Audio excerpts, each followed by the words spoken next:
don't know.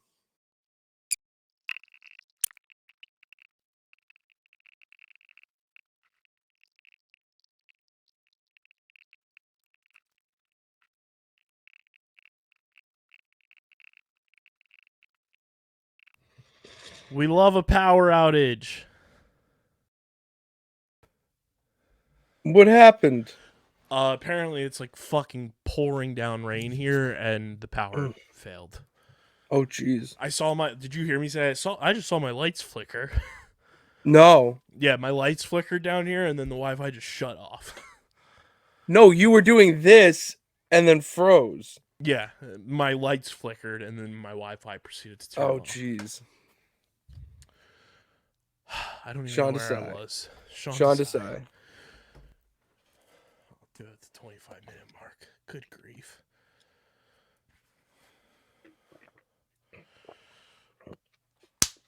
So, yeah, I mean, it's a very weird move by the Eagles. I wonder if this means Nick Sirianni's going to, like, change things on the offense, too, because the offense has been dog water. I talked about that last week's episode after the Cowboys game. Like, it's just so mechanical and chunky and blech and predictable and just trying to make things happen down the field rather than short passing plays as well and using the middle of the field. It drives me nuts.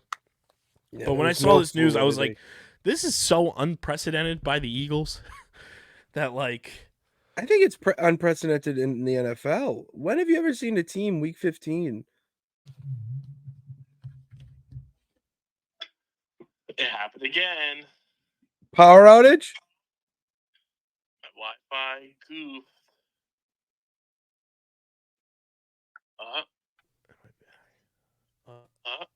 There we go. We're back. Dude, I'm freaking. I'm seeing you in two different places. That was okay. I don't know what just happened there either. Did your power go out, or no? Like the Wi-Fi just like went to a different thing. I'm gonna refresh my window though, real quick. Okay. And we're back. What a time! What a time! What a time! What's up, guys? It's KB. Make sure you subscribe to the Underground Sports Philadelphia YouTube channel. Click the bell icon down below so you don't miss a single video from us. And thanks for tuning in to another video from Underground Sports Philadelphia. Now let's get into it. Philadelphia, baby, you're going to love it. Best sports fans in the world. Actually, the worst, but that's what makes them the best. What is going on, everybody? Welcome into a pregame, pretty much, episodes. We got Monday Night Football this week. It's another edition of Underground Sports Philadelphia, presented by the City of Islands, episode number 595. KB coming to you live, #bars, from Underground Studios. And joining me via the Pits Cave, as he does pretty much every single Sunday into Monday episode, the man, the myth, the legend, the people's champ, the host with the most, Mr. Patty Pitts. It's popping, my dude. What's up, all my Philly peeps? It's good to be back and talking about a good football team. So I didn't see that today at all. So it's nice. It's nice to be back. We'll dive into the NFLs. We don't have any Eagles to talk about just yet. We'll be recapping the game on Wednesday's show with myself and Matt, with Eagles Seahawks on Monday Night Football. But we'll talk about everything leading up to it because we had some wild news dropped by Mr. Jay Glazer this morning. We'll talk some baseball. We'll talk some basketball, some Sixers, some Flyers. We'll talk a little Christmas music as we're a week away from the big day.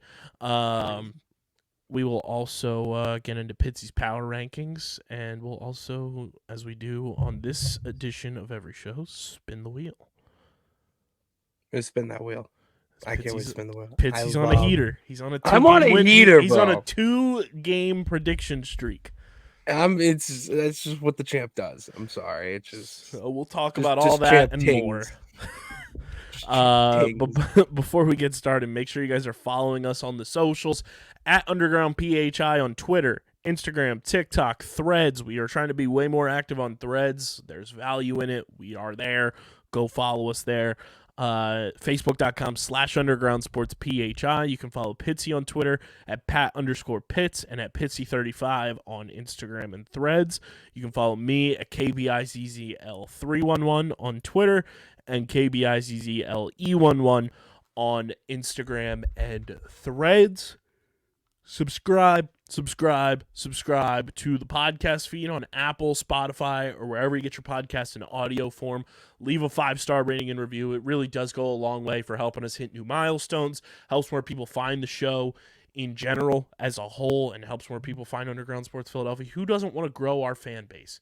Who doesn't want to grow the fan base? And, as we always do, we look at the charts a little bit at this section because it's when it updates. Top End's just firmly entrenched on the soccer charts in Greece. They're in the top 200 for I think 3 weeks running now over there in Greece. So shout out to our big fat Greek following of our soccer podcast. And this week on the Getting the Whole podcast, they hit the charts in Sweden, number 54 on the golf charts in Sweden. And number 129 highest ranking right now, 169, nice, on the golf podcast charts in Great Britain. Oh, our little peeps over across the pond. We are worldwide on our podcast, so global. Big shout out to them, and keep subscribing. You keep subscribing, you'll see our podcasts on the charts. Leave a 5-star rating and review. Like I said, it really does go a long way for helping the show continue to grow, helps more people find Underground Sports Philadelphia as a whole, and that's what we want for this show. We want it to be your go-to Philly sports hub. And subscribe to the Underground Sports Philadelphia YouTube channel, youtube.com/@undergroundsportsphiladelphia. That's where you get full video episodes of this show twice a week. You get full video episodes of every show on our network, clips, live streams, shorts, original video content. It's all on our YouTube channel, youtube.com/@undergroundsportsphiladelphia. We are currently at 678 subscribers. We need to get to 700 before the big old ball drops on New Year's Eve, which means 22 more of you need to subscribe. That's all it is. Let's keep it rolling, because then we're in good swings to get to 1,000 subscribers in 2024, which is, as the kids say, as Pitsy and I say, massive. It's massive. So go subscribe to the YouTube channel. Be a friend, tell a friend. Click that bell icon so you know when videos go live on the channel and new videos are up to watch. And, of course, smash the like button and comment down below your thoughts on everything we talk about on the episode. And this podcast is presented by the City of Vineland, our awesome hometown. And the City of Vineland Municipal Calendar features city-organized, city-sponsored, and city-affiliated events that are of public interest. The calendar, which is accessible at vinelandcity.org, is a good way for residents and visitors to build awareness, remain engaged with city government, and participate in local events. You can also follow the City of Vineland on social media via their Facebook, Instagram, LinkedIn, and YouTube pages. And through these tools, you can stay connected to the community and get important announcements about programs and services offered by the city. Vineland, New Jersey, where it's always growing season. And big thank you to Security 21 Security Systems and Paul J. Gillespie Incorporated for their continued support of this podcast. Pitsy, I got to start the show off with a big old congratulations to the original producer of Underground Sports Philadelphia, a lifelong friend. We've been friends pretty much since birth. The man, the myth, the legend. He played drums with the Killers not once but twice, and he's an OG of Underground Sports Philadelphia. That is my best friend, my good friend, Tyler Steinbrun, married to his now wife, Grace, this weekend. Awesome ceremony. It was a blast. It's weird seeing your childhood friends get married because it's like one of those things where it's like we were filming YouTube videos trying to be the next jackass when we were 12, and now here you are being a whole-ass adult. But it was great. It's so weird. Tyler did the most Tyler Steinbrun thing where when they were putting the rings on their fingers, he accidentally had his wife put the ring on the wrong finger at first, wrong hand, I should say, and then it proceeded to almost get stuck on wrong finger during ceremony, which was hilarious. And I turned to my buddy and said, "This is the most Tyler thing to ever happen at Tyler's wedding I could have ever imagined." That's so funny. That's so funny. That's It was hilarious. hilarious. So 2 weekends in a row, we've had Underground Sports weddings where Dom got married last weekend, Tyler this weekend. Cheers to my boys. They are pretty much family through and through, and it was great to hang out with the boys. And Grace now legally by the court of law a member of the family. But Tyler's the best. He's been there through it all, and just cool seeing your friends live out dreams that they have for themselves, and seeing him tie the knot and being there was special. So shout out to the boy. Congratulations to Tyler and Grace on their wedding. Pitsy, how we doing? How we living? I know you were off last week because the Eagles played Sunday Night Football, so I had to record in the wee hours of the night. Oh yeah, no, I was dead asleep at that point. I slept last week for 14 hours. So Yeah, I'm jealous, man. I'm jealous. yeah, we're doing well. We're busy, not only slinging the fish, but also busy with recording. Wrestling is popping off right now. It's Royal Rumble season, so I got Rumbles constantly on a screen to get me hyped for it.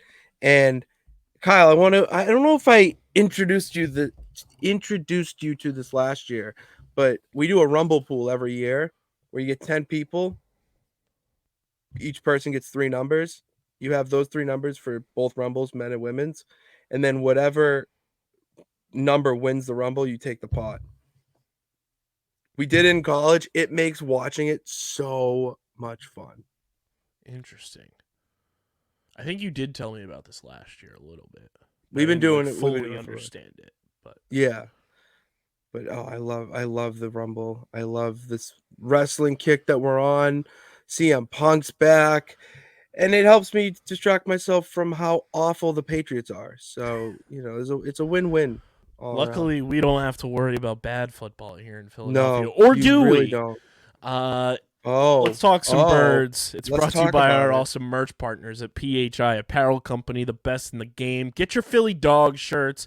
Get your Eagles gear now, because as of this recording, the Philadelphia Eagles have officially clinched a spot in the 2023-2024 playoffs. We're going to the playoffs yet again. Every year under Nick Sirianni, we've been to the playoffs. Let's ride. Every year Jalen Hurts has been a starter for the Eagles. We've been to the playoffs. That's what I'm talking about, baby. Gear up for the postseason. Gear up for Sixers, Flyers. Get your Phillies merch now. Eagles, Union, and of course, Underground Sports Philadelphia podcast franchise merch. Most comfortable hoodies Pitsy and I own, and we're not just saying that. They are so warm. Perfect for this time of year when you're cozy, turn on the fireplace, watching football. Put on an Underground Sports Philadelphia hoodie. It's good for the soul. And when you fill up your cart, get everything that you need to gear up, because it's never too late to treat yourself. It's the holiday season. Sometimes you just need a little something for yourself. Do something for the fam. Go to phiapparel.co, and when you go to checkout, use code UNDERGROUND for 10% off any and all merch orders. It is the most effective and direct way to support us here at Underground Sports Philadelphia. So go get your merch. When you get it, tag us in the post when you're wearing your merch. Tweet it at us. We'll repost it. We'll share it on our social channels, as will PHI Apparel Company. That's phiapparel.co, and use code UNDERGROUND for 10% off your order. Pitsy, I woke up this morning as we were taking our family Christmas pictures today for our Christmas cards, and one Jay Glazer dropped quite the This is bomb. something. Is it a glaze bomb? No, a glazer. I think a glazer is just a good word. He glazed the timeline, if you will. This wasn't glazed. This was marinated.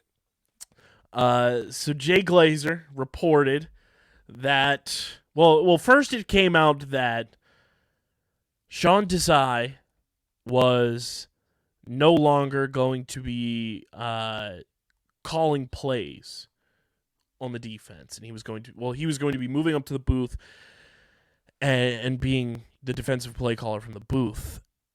And then more and more comes out, and Jay Glazer ripped the Band-Aid off and said the Philadelphia Eagles during the week replaced defensive coordinator Sean Desai with Matt Patricia. And Matt Patricia would be calling the plays and coaching the defense and communicating with the green dot, which is your linebacker or your captain who's communicating the plays and has the headset in the helmet to your defense. And Sean Desai would be moving up to the box in a new role with the team. And is Sean Desai becoming the new Matt Patricia? Because that's exactly what happened to him in New England. Dead serious. That was what you're describing. Was Matt Patricia to a T. And I was Sean Desai. So here's where this really all starts, Pitsy. This all stems back to that bum, that loser, that TikTok attention span having Jonathan Gannon. It all because if Jonathan Gannon was focused on the Eagles winning a Super Bowl instead of interviewing and having side piece conversations with the Arizona Cardinals, we wouldn't be in this mess. But instead, this all happens. Vic Fangio then goes to the Miami Dolphins to become their defensive coordinator, and we are left with the scraps to replace Jonathan Gannon's bum fraudulent ass as our defensive coordinator. And who gets recommended? None other than a Vic Fangio disciple who, newsflash, they stink in the NFL. Because who's another notable Vic Fangio disciple, Pitsy? Oh, that's right. Recently fired Brandon Staley. Oh, that's terrible. So Sean Desai. That's awful. Arguably, the Eagles have had the worst third down defense of my entire existence this year. Actually, yeah. Here's some stats for you when it comes to the Eagles defense. Stats. Philadelphia ranks 23rd in total yards surrendered per contest, 353.9, and 28th in points allowed per game, 24.7, entering Sunday. The team ranked 2nd and 8th last year, respectively, with Jonathan Gannon there, up until the Super Bowl when he just was not focused on winning the ultimate prize of the NFL.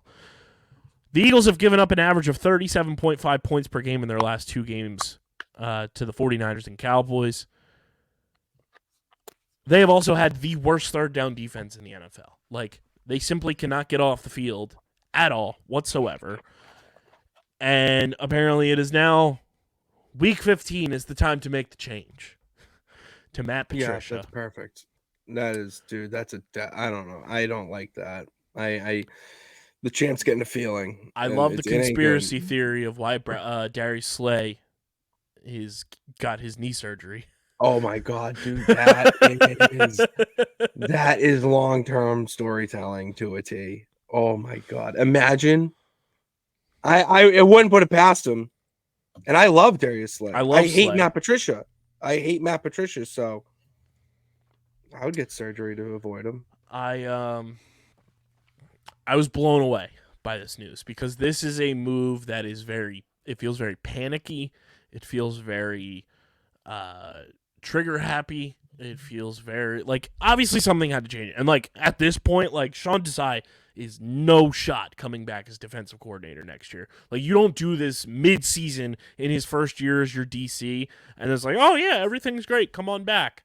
He's gone. This is effectively firing Sean Desai. Would you agree? There's no shot you can bring a guy back after this. No, you can't bring a guy back after you relegated him with 2 or 3 weeks left in the season, right before you're about to make a playoff push. Not a push, but get ready for the playoffs. It's very weird. It's a very weird move to do, and not one that I would expect the Eagles to do. No, it's very uncharacteristic of the Eagles. I mean, Matt Patricia, the hiring was very weird this offseason, too. It was he was hired, then he wasn't hired, and then he was hired again, and then he's just been in the shadows, hiding as a defensive assistant type of thing. I mean, can it get much worse than what it's been? Honestly, I don't think so. The Eagles are terrible in the back seven. The defense has just not been good, and I know a lot of people have complained about the offense, myself included. When your defense is giving up points and points and points and points, and then they're on the field time and time again, it's clear you're not putting your players in the best position to succeed. No, you're not. And it's just been mind-numbing to watch this team give up a 3rd and 24 against the Cowboys last week. That was abysmal. That was 3rd and really 7, bad 3rd move. and 8, and teams are converting, or they get close enough in range to a 4th and 1, 4th and 2 in a situation where it makes sense for them to go on 4th down, and then they convert on 4th down. Like, something had to change.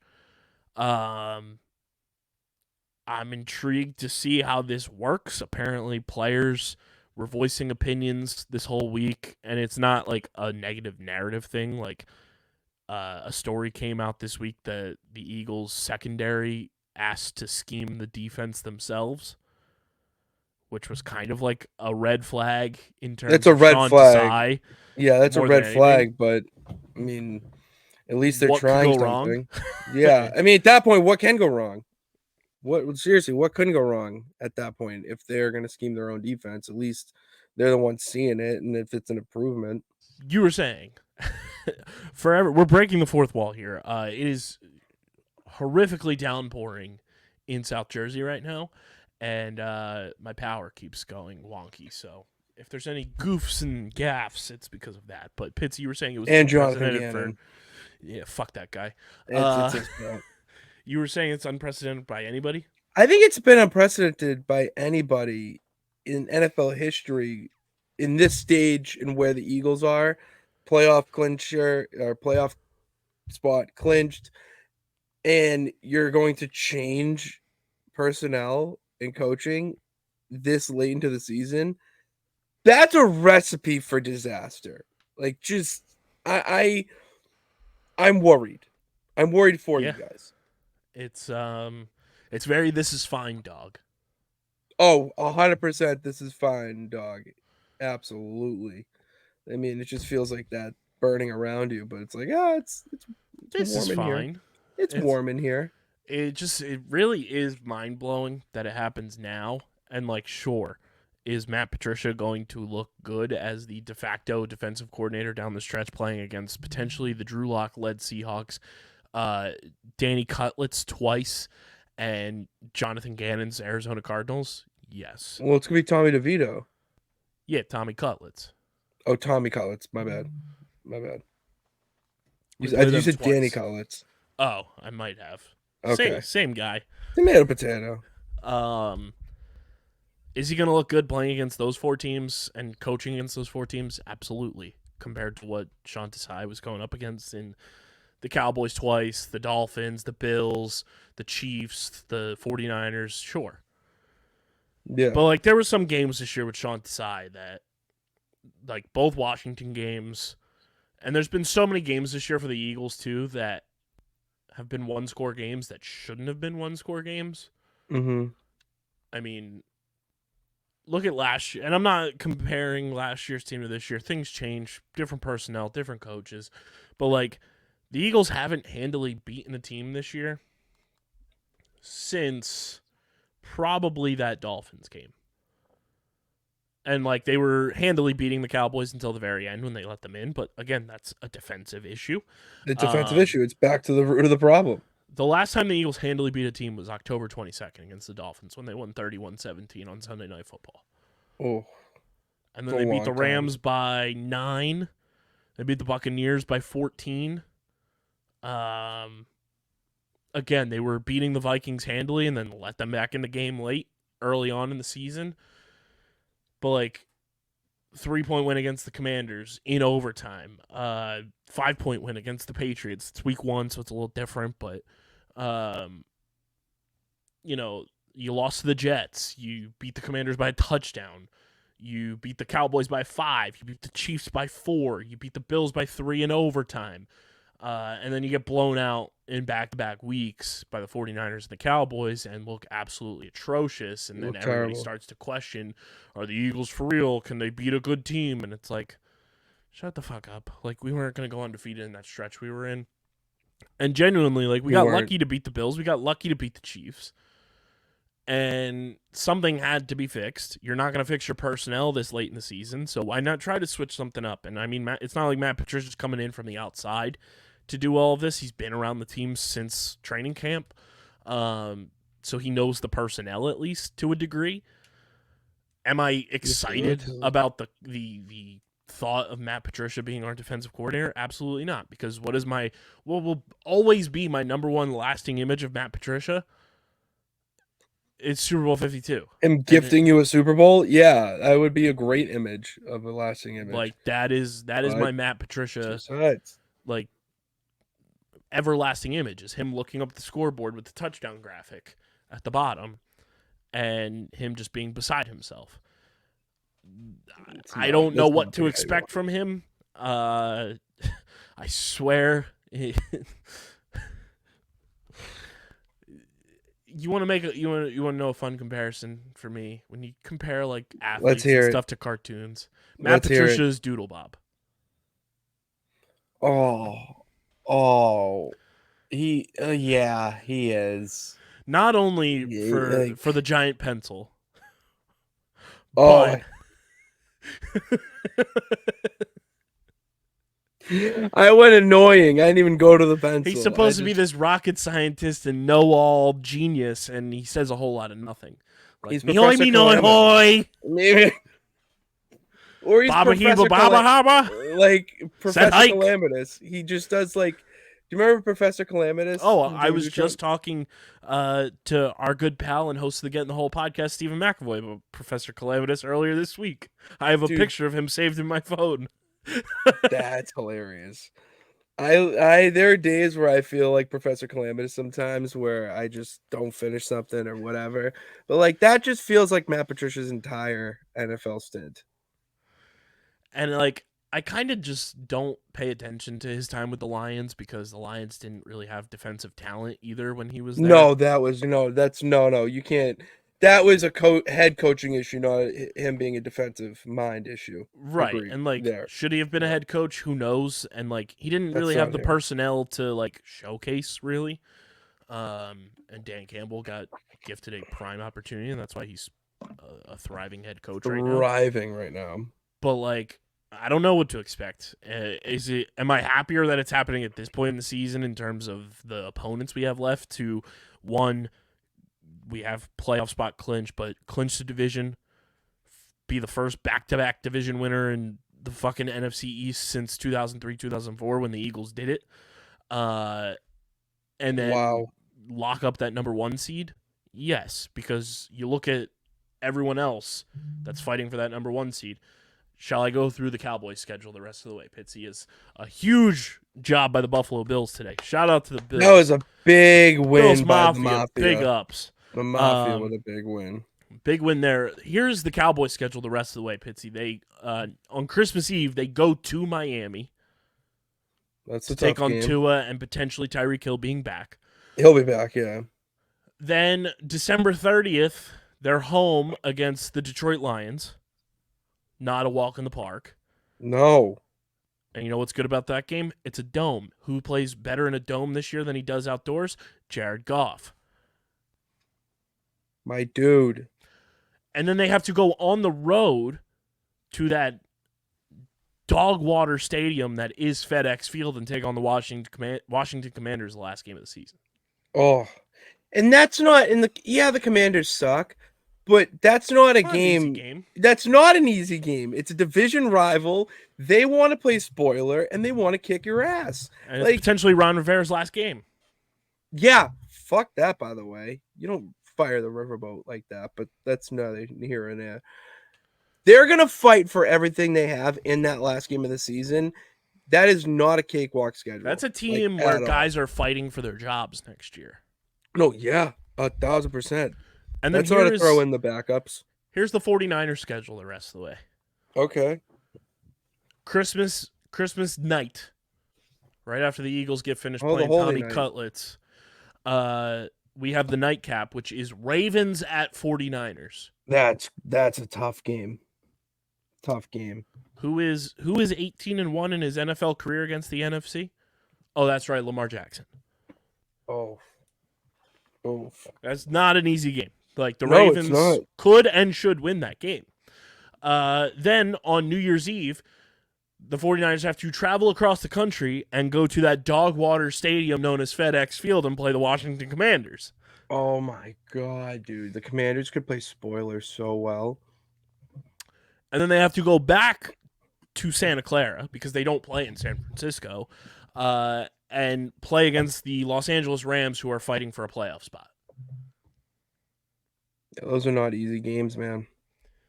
Meanwhile, the Eagles have Seahawks Monday night, Giants on Christmas, Cardinals on New Year's Eve, Giants to end the season. Okay, a little bit easier. Tough games. The Giants are going to be tough games. The Eagles truly control their own destiny, though. 1,000%.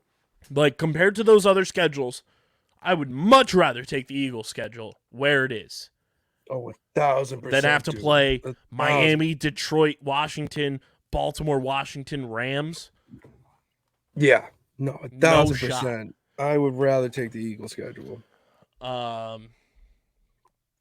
So we'll see what happens. I mean, like we mentioned, Darius Slay gets arthroscopic knee surgery this week too, and he's going to be out for this game against Seattle. The hope is that he's back by the end of the regular season. It seems like the procedure was minor. He even tweeted, like, be back soon. So, like, it doesn't feel too bad, and hopefully that even helps him improve it. And, like, the people talking about Slay, that's his name, by the way. It's not Darius. It's Slay. Slay. The people talking about how he's having, like, a bad season, he's having one of his best seasons in an Eagles uniform. Again, I think part of it has been scheme and where Sean Desai has been scheming this defense to be in a zone defense because he comes from Seattle where they play that Legion of Boom zone defense. And when you have guys like Bradbury, Slay, when he's healthy, Avonte Maddox, even Bradley Roby has been good in spots this year. That is a man-to-man roster in terms of defensive scheme that you need to be running with the personnel the Eagles have. And the fact that they don't do it, the fact that we don't have Slay trailing with CeeDee Lamb against the Cowboys both times this year, the fact that he's not trailing with a guy like Stephon Diggs the entire game, in a game like that's upcoming Monday night, I would want Slay, if he was playing, following DK Metcalf wherever he goes. Following DK Metcalf. It blows my mind that, like, that is not the game plan, and maybe Matt Patricia will fix that with James Bradbury, with looks like Kelly Ringo, Philly Dogs, get your merch. Get your merch. Is going to be filling in for Darius Slay, which outside of that weird Voltron penalty that was called against him last week against the Cowboys, where it was pass interference and a face mask that somehow stacked. Never seen that in my life. I've never seen that either. Usually it's one or the other. He played pretty well, in my opinion. I was pretty impressed by Kelly Ringo, and it's just another Georgia Bulldog that continues to impress for the Eagles. But, you're going to have your hands full with Tyler Lockett, DK Metcalf, and Jackson Smith-Njigba for that matter, whether it's Geno Smith or Drew Lock playing, because Drew Lock can sling the football. Is he always accurate? No. Which is why the defense needs to be opportunistic. That's why somebody like Reed Blankenship, Kevin Byard, Bradley Roby, and now how good is Byard been? He's had his moments. Mm-hmm. But you need to be opportunistic on defense, especially if Drew Lock is playing, because he's going to sling the ball. He's not going to be afraid to heave it down the field, and you need to be aware of where the ball is going and come up with interceptions. That's one thing I think that has been such a huge difference and fall off from last year's defense to this year's defense is the turnovers. The Eagles don't get turnovers this year. Like, I don't even remember the last time the Eagles had a big time interception this season. Like, they've gotten after the quarterback, not as much as last year. Last year was a historic rate, like almost broke the 85 Bears record type of shit. Yeah, I do remember that. I remember that. But, like, they need to get after the quarterback more, which this is a prime opportunity to do it, because if I'm not mistaken, like, Jason Peters is playing offensive line for the Seahawks still. Go get after the quarterback, create turnovers, be an opportunistic defense again, and the offense has to be able to move the ball. The Seahawks are terrible against the run. They even traded for Leonard Williams to try to fix it. That hasn't worked out. If I don't see DeAndre Swift running the ball like nobody's business in this game, I'm going to pull my hair out. I'm going to pull my beard hair out. Yeah, he had a kind of little fall from grace from the start of I the don't know season. why we aren't using him. It blows my mind. The dude is your best running back by far. Utilize him. The reverse calling of the offense where we're throwing on first down and running on third down makes me want to bash my head against the wall like Harry Potter puppet pals. Angst. Literally just like drives me crazy. Run the fucking ball. Use DeAndre Swift. Use him in the passing game. Use Dallas Goedert in the middle of the field. Use Devontae Smith and A.J. Brown in the middle of the field. And for the love of Christ, Brian Johnson, when it's third down and, say, 3rd and 7, let's not pass the ball 3 yards ahead of the line of scrimmage and think that that's going to get you a first down. Yeah, move the ball past the fucking first down marker. It's not hard. It really isn't that hard. It's not rocket science. Ask Matt Patricia. He'll tell you. Dude, he'll tell you. He's dealt with worse. Good grief. It drives me insane. Also, the fact that this game got flexed to Monday night and it's potentially going to be Marcus Mariota versus Drew Lock is what the NFL deserves. Oh, 1,000%. First off, you bumped the Monday night game. Not only that, but it was a Patriots game. You don't bump the Patriots from primetime television.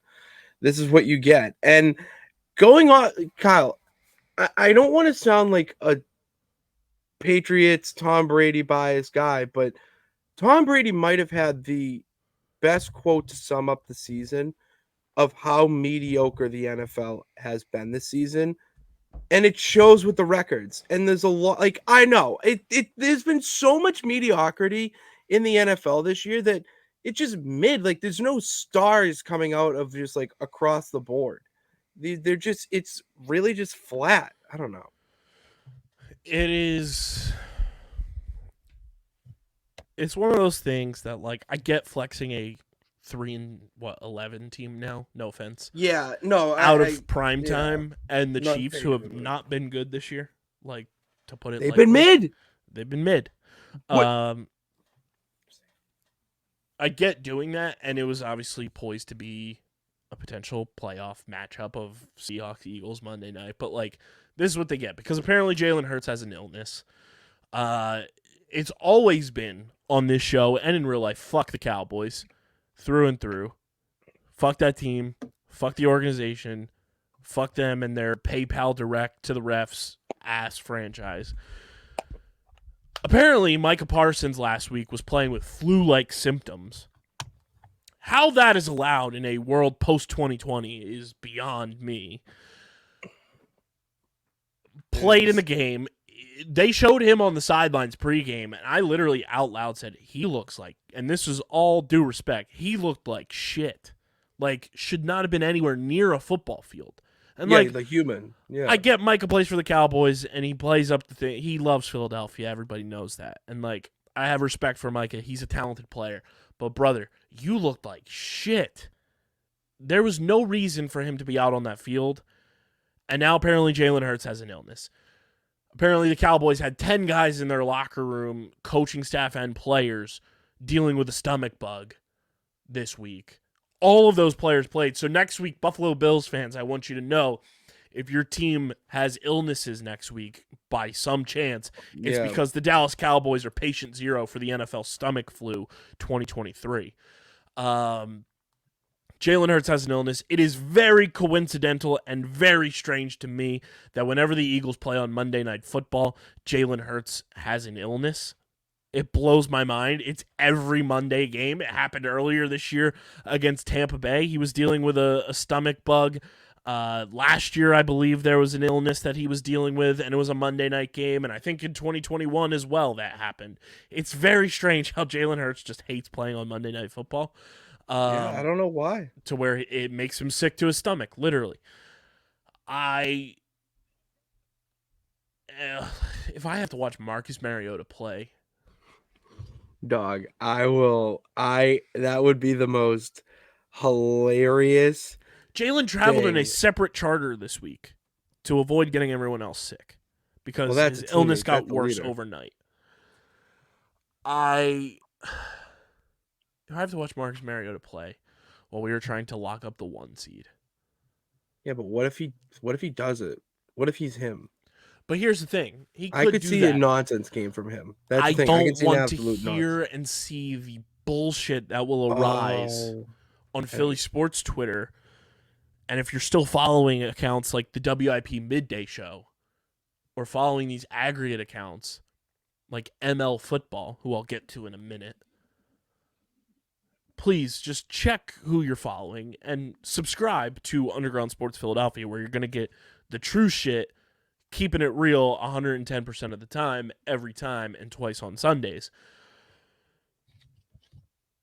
The people that will clamor to bench Jalen Hurts if Marcus Mariota ends up playing in this game and plays well, I will not have the sanity to deal with it. No, that's a level of stupid even I Because can't people deal will with. say, oh, look at Jeff Garcia in 2006. Oh, look at Nick Foles in 2017. Look at Nick Foles in 2018. I will gouge my eyeballs out with a watermelon baller. Satire. It's so different. It's so different. It's such a different situation. Like these were the one I know is Wentz was actually down with a season-ending injury, so you're stuck with what you're stuck with. 06, was that an injury to McNabb that he was hurt? Yes. Yeah, all right. So then injury. This is an illness, and it's 1 week. Jalen Hurts didn't injure himself, actually. All right. He's just dealing with something that would just keep him out a week. And I just kind of want to go off your thing. Is the ML? You know what? Bring up the ML football thing before I bring this. So up, the 'cause I ML think football it's thing. over. I need to address all of my fellow pals who, some of you subscribe to this show, and if you don't, you should. Talking that good sweet talk on the old Facebook machine, on the old Zuck page. Mm-hmm. The ML football video that came out talking about Jalen Hurts doing the fumble drills this week in practice and how A.J. Brown had a meeting with everybody. I want everyone to sit back and relax and realize where some of these quotes came from. They came from Craig Carton. Craig Carton, radio host. There's your first red flag. In New York, second red flag. Another one. Formerly worked in Philadelphia. Hates the city of Philadelphia. Was talking about this on his New York radio show. Now, Pitsy, why do I hate radio so much now? And why am I very pro podcast? Well, because Pitts, in recent years, sports radio in particular, has gone away from caring about who their talent is on air, that's who you should be tuning in to listen to. You want to hear what the hosts have to say. You want to hear what the people who are collecting a paycheck every single week to talk about. They've drifted away from that, and they have solely centered in on just doing whatever it takes to get people to call into the station and talk about what's on their mind regarding a subject that's presented to the audience. Well, if I wanted to listen to Chuck from Mount Airy or Butch from Manayunk or whoever, I'd want to listen to their show. Correct. But if I'm tuning in to a radio show, I'm tuning in because I want to hear who is allegedly supposed to be hosting the show, not what these callers have to say. I've been clean from sports radio for years now.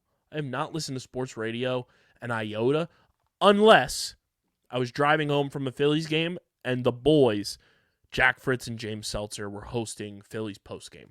That's the only time I would turn on sports radio. Makes sense, yeah. Every other time, I do not care.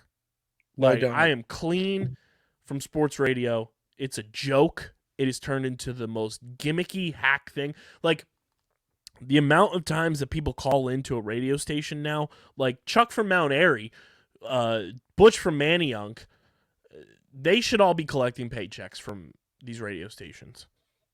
Well, they're actually putting. They're the ones producing the content. Exactly. Not the ones these radio doing it. hosts. And it blows my mind that people are still following some of these radio shows, still following some of these radio hosts, because they are absolutely terrible at their jobs. All they're doing is trying to engagement farm on social media. It's all for clips. It's all for clicks, and they say whatever they want because they know they're gonna get the click, and then the people are gonna get out in the comment section. All they did was just pretty much throw a grenade and run. The midday show at WIP that account used to follow me on Twitter because James Seltzer used to be the producer of that show before they all shifted to the morning show. They put out a poll about like vegetables or something. I'm like, we're mid-Eagles season. We're in the height of a Sixers team performing well. The Flyers are playing well, but WIP doesn't care about the Flyers. We do. And we're talking about vegetables? So I quote tweeted and I said, "Sports!" ! To which then the new salty producer, who is just trying way too hard, buddy, just take a deep breath and relax. He's trying way too hard to just like be an engagement farmer and be the contrarian. Proceeded to just unfollow me from that account. So very funny that they can't take a joke and are so serious about their vegetables. They love the food pyramid at WIP, apparently. Apparently more than the sports that they actually should be covering, but it's a joke. And it's why you see people leaving sports radio all the time now and starting their own podcast, because the shtick of callers is pathetic, and that's why we don't have callers on this show. Nope. There's no not going to find callers callers on this show. But yeah, I mean, it's going to be that. But back to the carton thing.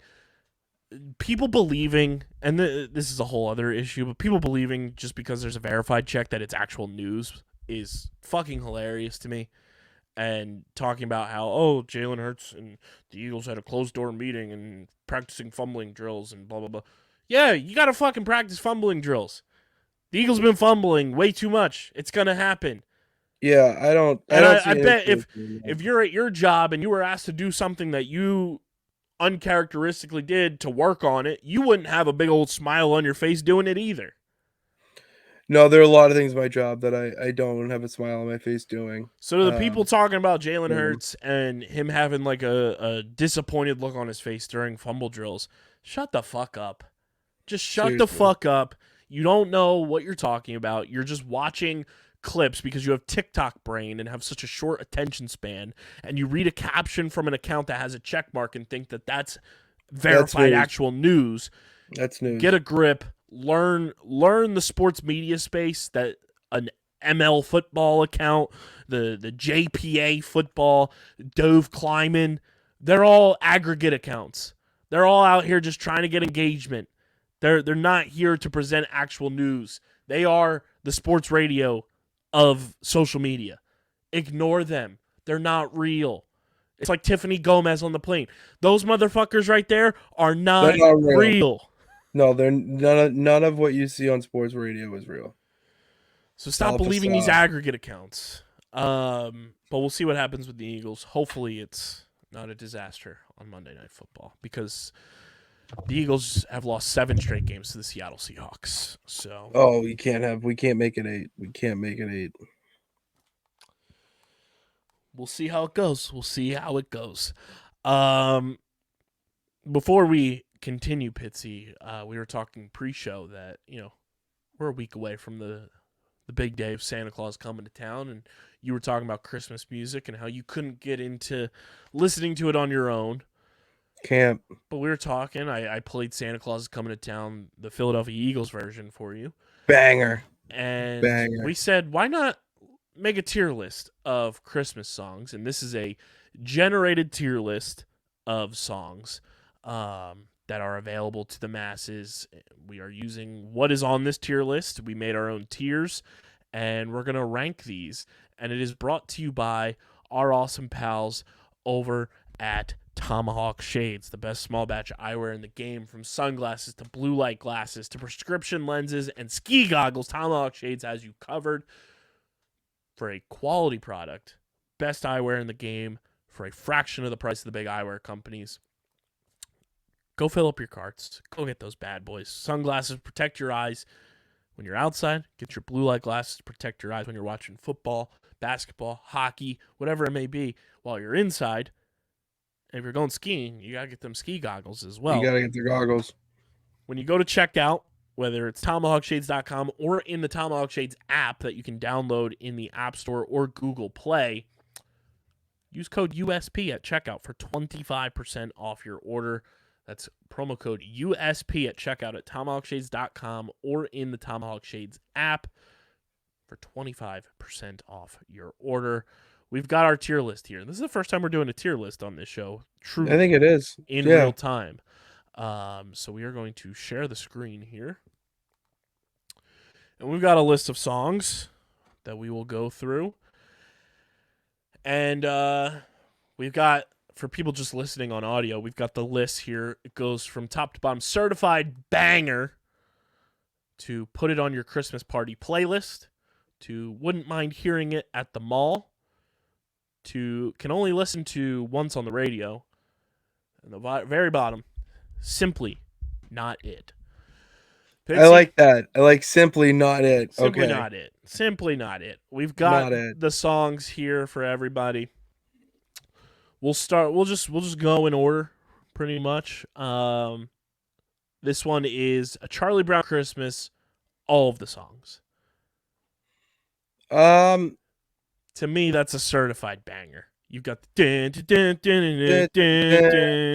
yeah. I'd go one of the first two, banger or on your Christmas playlist. I think it's a banger because it's all the songs too, and then you get the Charlie Brown Christmas. Christmas time is here. It's like soothing. Christmas Time is here. Okay. It's a banger. That is a good one. You convinced me. You convinced me. Next up, we got the Queen of Christmas herself. All I Want for Christmas Is You. Oh, do I have to put a certified banger? I think it's a certified banger. It is certified banger. If it gets played that often, it means Black Friday. You know what that means. Mariah Carey's Rising from the Ashes. I mean, it was played at both wintertime weddings I was at these past 2 weekends, so it's pretty good. It's transcending. A Wonderful Christmas Time. Wouldn't mind hearing it. No, put it on the playlist. I would say put it on the playlist. Because you need to have that at every Christmas party you go to. Baby, It's Cold Outside. Simply not it. Kyle, here's the thing. I think that is a great use of Simply Not It because it was it, but not in 2023. We're gonna add a row below. Okay, real time adding. I like blackout this. row. It's gonna move here. This is the Simply Not It. We got to change the color there back to green. And Simply Not It. We actually got to change the color here so we can actually see the words. That'll be a gray. And that's going to be canceled. Yeah, we got to put canceled there because he is doing some master manipulation in that song. Just can't do it anymore. You can't be a thing. Let's move on to another certified banger, though, shall we? Carol of the Bells. Trans-Siberian Orchestra only. There's that one. There is the ding, fries are done. Ding, fries ding, are done. Fries are done. Ding, I got a run. Would you like an apple pie with that? I work at Burger King making flavor Whoppers. I make paper hats. Would you like an apple pie with that? Would you like an apple pie with that? Carol of the Bells is a banger. Plus the Christmas commercial version for the cars. Oh, those are good. Oh, it's such a banger. The rock and roll version. Oh, love it. Carol of the Bells arguably might be my number one Christmas song of all time. Oh, that's not mine. I'll tell you mine's on this list. Feliz Navidad. I think that's a certified banger as well. We have a lot of certified bangers. We do. I mean, there's a lot of certified banger Christmas songs, but we're also not all the way through the list. Or is it a Christmas party playlist? Because it is kind of like one of those like brain worms where like it just gets stuck in your head. It just it's no, go playlist, because once it gets stuck in your head, then you're just like walking around just like Feliz Navidad. Philippe's not your dad, just I've never heard that before. that's what I was walking around work the other my day just God. going Philippe's not your dad. Philippe's not your dad. That's unreal. Frosty the Snowman. I'm gonna go Wouldn't Mind Hearing It at the Mall. I agree. It's good. It's not It is a mall type of song. It's a mall and movies type Yeah. of song where you're happy you listen to it, but yeah. Frozen, like the movie. Oh God, I can't listen to this song anymore. Let it go. Let's let it go into, put in the party playlist, because if you hear that But song, here's my thing. okay. Is it a Christmas song? Well, now you got my mind a pretzel. It's No, simply not it. It's not a Christmas song. Frozen's not a Christmas movie. Just because there's snow does not mean it's a Christmas I kind movie. of love us just categorizing anything with snow as a Christmas movie. Like, I there's a difference between like Die Hard being a Christmas movie and Frozen being a Christmas movie. What's more of a Christmas movie, Die Hard or Frozen? Die Hard. I haven't seen either, so Iron Man 3 is more of a Christmas movie than Frozen. yeah, I'd agree with that. Frozen's simply not it. We got to put it. You can listen to Let It Go in July, and it has the same effect. I think it would have even more of effect. Yeah, I'm in. Grandma got run over by a reindeer. You put that on Certified Banger immediately. That song slaps so hard. Now they're drinking too much eggnog. Hallelujah. Not it. Not a Christmas song. Not a Christmas song in my book. He broke into. Cut your hair. Hallelujah. That is a Shrek song more than a Christmas song. That is the best. That's one of the best Shrek songs. What are we doing? Happy Christmas, parentheses, war is over. And so this is Christmas. I think this is a radio. Yeah, radio. Because that's all I'm really listening to it on. Have yourself a merry little Christmas. That is. Have yourself. That's a banger. That's like banger. That's a staple. No, that's a staple. Yeah. Hot Chocolate, which is the song from the Polar Express. Hot chocolate. I'd put that into playlist because you need a song at a party to like get the crowd going, and also it's a movie. It's a song about hot chocolate. Well, it's Polar Express Christmas movie. Boom. In the Bleak Midwinter. I feel like that's a mall song. That's a mall song. 100% mall song. It's beginning to look a lot like Christmas. It's beginning to look a lot like Christmas. I think it's a playlist. Yeah. Yeah, because maybe we'll do it. So yeah. Okay. Yeah, like, I'm in. It's a more than once rotation, and you want to hear it more than just going to the mall and hearing it. And you want to hear other people do it because you have like the OG version, you have Bublé's version. So it's the most wonderful time of the year.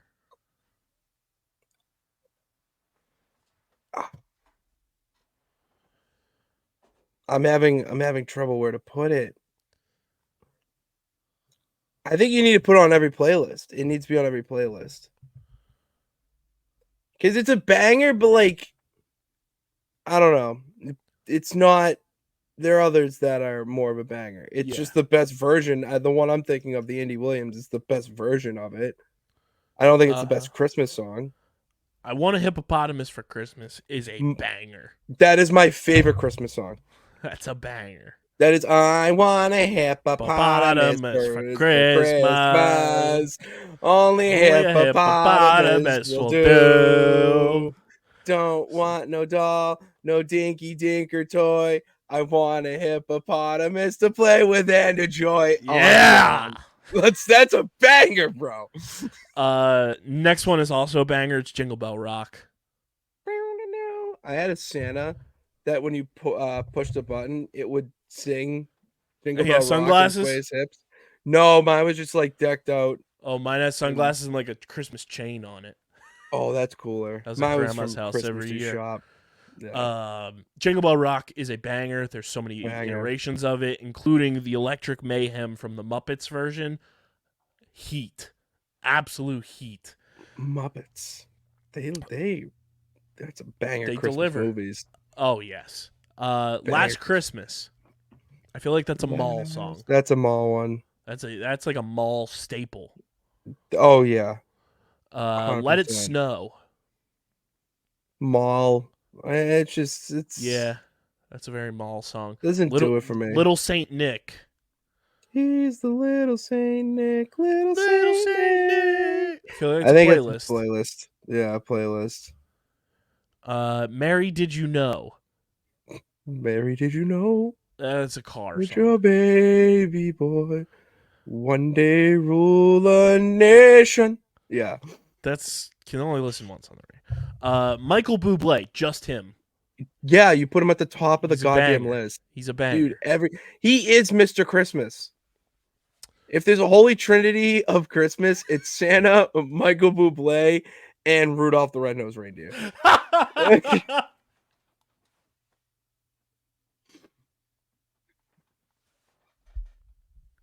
That's incredible. It's just a fact. It's a fact of life. The Nutcracker Suite. Like mall, I don't. Let's not. It's like a once on the radio. Okay, I'll do that one too. Pentatonic's Christmas albums. They're good. They're good. I don't think they're bangers. All of them are. They're good. They have one, the 12 Days of Christmas one, where they mix like 3 songs together. I have that one on my playlist. That's my favorite one out of all of them. So are they playlists or are they mall? I'd go mall because there's more, like all of them, and you're not going to put all of them on your playlist. Rocking Around the Christmas Tree. That's a banger. That's a banger. It's rocking around Christmas tree. Rudolph the Red-Nosed Reindeer. My favorite Christmas movie. That is, I mean, he's the Holy Tree. He's part of the Trinity for a reason. Valid. That's valid. Santa Baby. Okay, I'm gonna make an argument. This could also be canceled. Ooh. It's very, very persuasive, like Santa Baby, like very like trying to just sexualize herself to get what she wants. I don't know. I just throw it out there. I wouldn't be surprised in a few years that's canceled. I'm up. I think for now it's going on the playlist. Yeah. I think one day it'll be canceled. Interesting take. Let us know in the YouTube comment section. Next is a certified banger, Santa Claus is Coming to Town. You have to have it on there. Especially Philadelphia Eagles version. It will make you want to run through a brick wall. Silver Bells, that is very much a mall song. Mall song. Sleigh Ride. I love the Kenny G version. I think it's a playlist. That's a playlist or mall. The Chipmunk song, Christmas Don't Be Late. I'm in the minority here where I love it, but I do too. It's I the enjoy Chipmunks' the Chipmunks voice. It's the voice. You can't listen to that more than once, or you're going bananas. I think it's a mall. It comes on in the mall. You're like, Chipmunks. Yeah, I agree with that. I think that's a good medium right there. The Christmas song.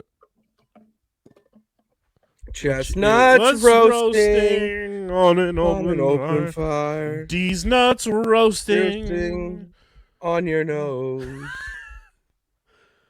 Yuletide tots being sung by a choir.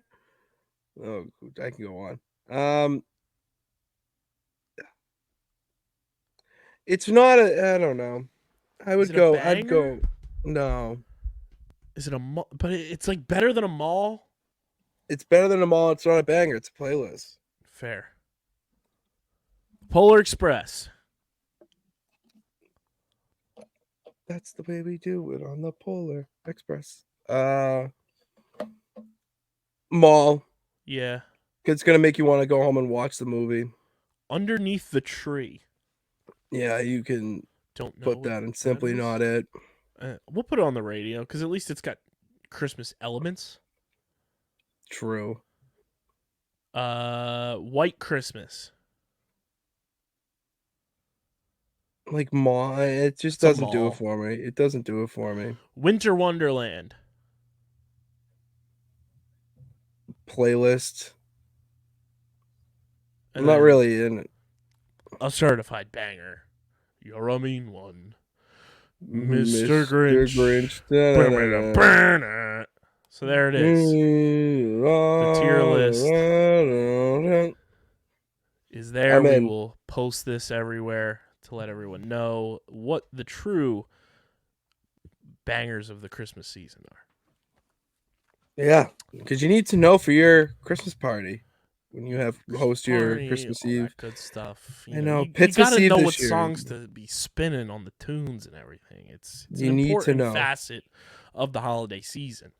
These are important things you need to know. So I will save this for us so that we can post that. But moving right along, Pitsy, speaking of lists, should we get to your power rankings? Oh, let's just do it. I have it all up here on the notes app. We didn't go pen and paper today. They are brought to you by our pals over at Dubby Energy that keeps Pitsy and myself energized all football season long, all year long. Dubby's the best in the game. Pitsy, you want to know something cool? Dubby has an app now. Oh, You God, download download Dubby that app, shit. and there's exclusive Dubby merchandise by downloading the app that you can purchase. It's clean energy, coffee fruit extract, no jitters, no crash, delicious flavors. And 2024 is allegedly the year that they are coming out with their carbonated canned energy I drinks. saw that. I saw that they were having people go to the lab to test it out. So Which, very when I excited see for that, I just think of the Dexter's Laboratory meme where he's walking all big. It's back to the lab again. Banger of a show. Yes.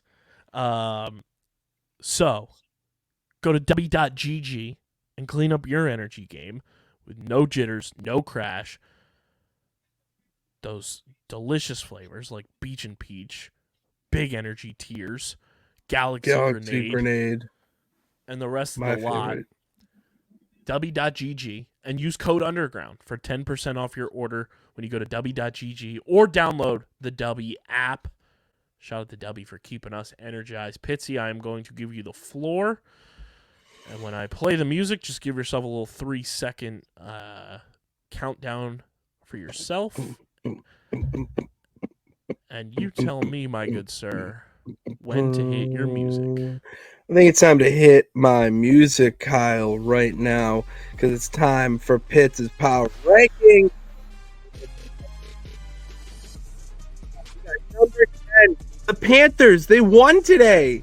It might have been a shit game, but a shit kick got them the win. And they take the number 10 spot. The Finns, Dolphins coming in at number 9. Because, yeah, you shut out the Jets. That's great. But you shut out the Jets. All right. And it's just great job, but not that impressive. Coming in at 8, Wendy's. Just because your food tastes great the next day. Just want to let you know that. Number 7, cucumbers. I love cucumbers. They go great in every water or any drink. Great garnish. Cucumbers really came in clutch this week. Number 6, the Celtics. Why? Because there's no other reason why the Celtics are the boss, and they're undefeated at home. That's kind of incredible.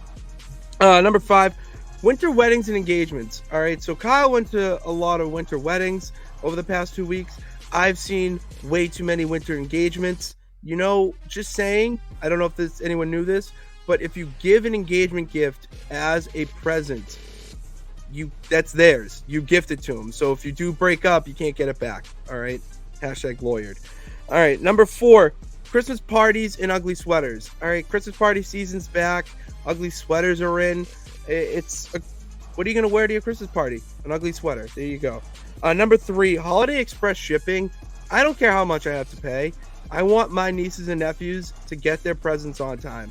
And I know that you feel the same way. So they are the real MVP this holiday season. Number 2, a little switcheroo, actually. All right, Jake Browning coming in into the number 2 spot because post-game, he yelled into the camera after defeating the Vikings in overtime, "You should have never fucking cut me."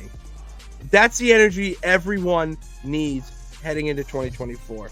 And then obviously, number 1, come on, it's my Motor City Kitties, baby. The Detroit Lions. Dominant win against the Broncos last night. Jared Goff helping me and Amon-Ra St. Brown both helping me in a playoff matchup for fantasy. God, you got to love the Detroit Lions right now. So that was my power ranking. So run it back for the people. Give us those sweet rankings. Let's run it back. We got number 10, Panthers. Number 9, Dolphins. Number 8, Wendy's. Number 7, good old Cucumbers. Number 6, Celtics. Number 5, winter weddings and engagements. Number 4, Christmas parties and ugly sweaters. Number 3, Holiday Express shipping. Number 2, Jake Browning. And number 1, the Motor City Kitties. So there it is. Those are Pitsy's Power Rankings of the Week, brought to you by Dubby Energy. Energy. Download that Dubby app, guys. It's really user-friendly. I love the interface of it. Go download that bad boy. Let's shift gears to baseball, the hot stove, or the not-so-hot stove now. It's brought to you by our pals over at FOCO. Oh, God. I love FOCO. The leading fan forever collectible spot for bobbleheads, apparel, just full-on sports merchandise. They are the best in the game. They're here to deliver the forever collectibles. And Pitsy, I feel like you and I need to splurge and get the big Dom starter pack and get the velour tracksuits. I think we really need to. I mean, mine may be a Patriots one. I think you'd look good in the Lions one too. Oh, that blue. Ooh, I just need, you know what? It doesn't matter what it is at this point. I just need a velour tracksuit. That's what it comes down to. It just looks so comfortable. I don't know if I want the Kelly green or the midnight green. Either way, I know I'm going to look fucking amazing in a velour tracksuit. You will too. Get your Jason Kelsey bobbleheads. Get your Santa hats. They got the captain's hats that Pitsy is going to be getting soon. FOCO is the best. They are the best in the game. You guys saw me all Phillies postseason long rocking my overalls. They've got Eagles overalls for you in both Kelly green and midnight green. Go check out everything they have to offer. Our link is in the description. When you support our advertisers, you're supporting us. FOCO is the best in the game. Click the link in the description. Get everything you need for this holiday season from FOCO. Gear up for the postseason with the birds. Plus, they got some awesome stuff on there that you're not going to find anywhere else. Shout out to FOCO. But Pitsy, Shohei Ohtani, our guy. Shohei Ohtani. I know I talked about this last week. Matt and I talked about it this week on Wednesday, but I wanted to get your thoughts on Shohei turning heel and going to the Dodgers. It's a brilliant move by the Dodgers. Keeps him in LA. I mean, he's just a Hollywood attraction in himself, and he's going to just make that Dodgers team is going to be filthy. Mookie, him. I said this last week. The Dodgers, while they have talent, Freddie Freeman, Mookie, Shohei, they don't scare me in particular because they are a team that, sure, they'll win 115, 120 games in a regular season. Get it done in the playoffs. They cannot get it done in the playoffs. Sure, they traded for Tyler Glasnow. Who's the most injury-prone pitcher in the last 5 years in baseball? Tyler Glasnow. He's got glass in his name. And I love Tyler Glasnow. He's one of my favorite players that has never played for the Phillies. I saw your tweets. Yeah, I saw your tweet.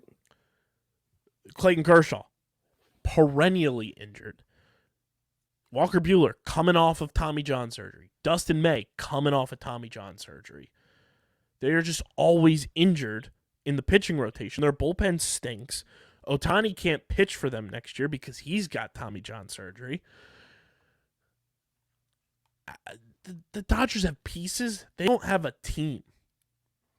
Okay. And as somebody who is a Phillies fan who went and got pieces for their team in Bryce Harper, JT Realmuto, it didn't come to fruition until you built a team with those guys. You can go and get pieces all you want, but if it's not a team, you're not going to win. No, yeah, you're right. It's going to be fascinating to see how Ohtani plays out in LA with the Dodgers now instead of the Angels. But I don't know. Like the Dodgers right now, like sure, they went and got Ohtani. They got Glass now. Prove that you can get it done in the playoffs. It's going to be so great when the Dodgers lose in the first round of the playoffs too. That's the thing. And you talk about playoff get pieces. Shohei's never even been to a playoff. And he's the not alleged, he is, but best player in the world. And he's never been to a playoff. And I don't know, if you're the Dodgers, wouldn't you want to go get a guy with experience? And the best part is Shohei Ohtani, obviously, the deferrals in his contract are absurd. Oh, dude, this contract is fucking wild. Do you know the best part about it, though, Pitts? The deferrals start in 2034 and go through 2043. Oh, yep. Say it. The passing of the torch happens, baby. It goes from Bobby Bonilla Day to Shohei Ohtani Day, baby. Let's can't wait. Go. I love that some sort of torch is being passed. I love those contracts because the best is seeing a tweet or something that's like, it's Bobby Bonilla Day. And it's just like, yeah, they owe him that much money. And how long has it been since he's strapped on a uniform? Like, unbelievable. It's so great. Phillies haven't done much, kind of sitting quiet, waiting for something to happen. I saw today, not that he's a Phillies target per se, but Cody Bellinger's apparently seeking $200 million. He's such a Colorado Rocky, it's not even funny. Cody Bellinger? Yeah, he had a great year last year. Great bounce back year with the Cubs. $200 million though? Yeah, he's such a Rocky. If the Rockies are gonna pay him, let him do it. Not much has transpired after Ohtani. I thought a lot more would happen once the Ohtani domino got tipped over. Yeah, it's kind of stalled, and it kind of happens around this time of year. Holidays kind of stall everything, so we'll probably see more movement post New Year. Phillies still need a closer. Sure. They need some bullpen help. They need a left fielder. What about Yamamoto? Yamamoto, bro. Yoshinobu Yamamoto. That is such a sick name. Yoshimoto Yamamoto.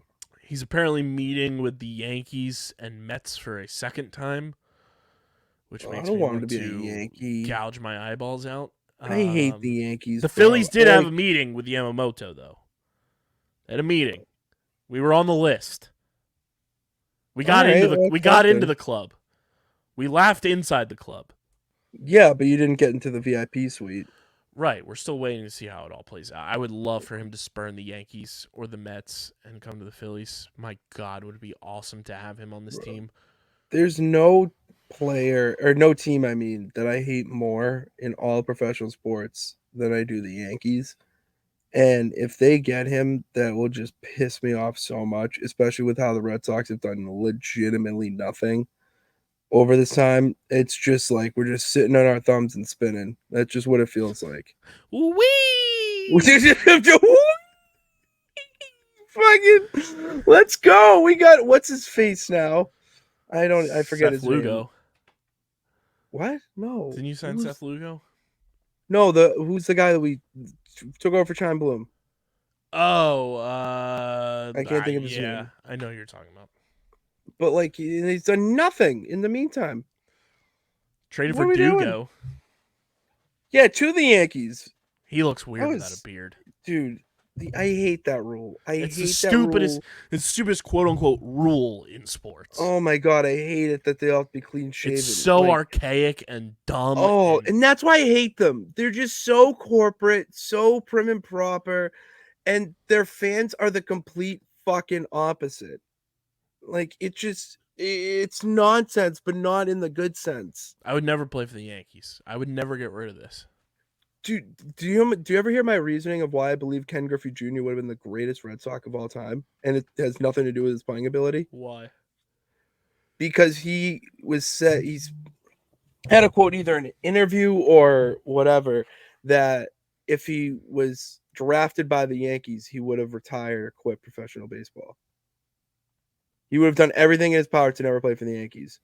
That is a Red Sox through and through. I'm sorry. You would have fit in great here.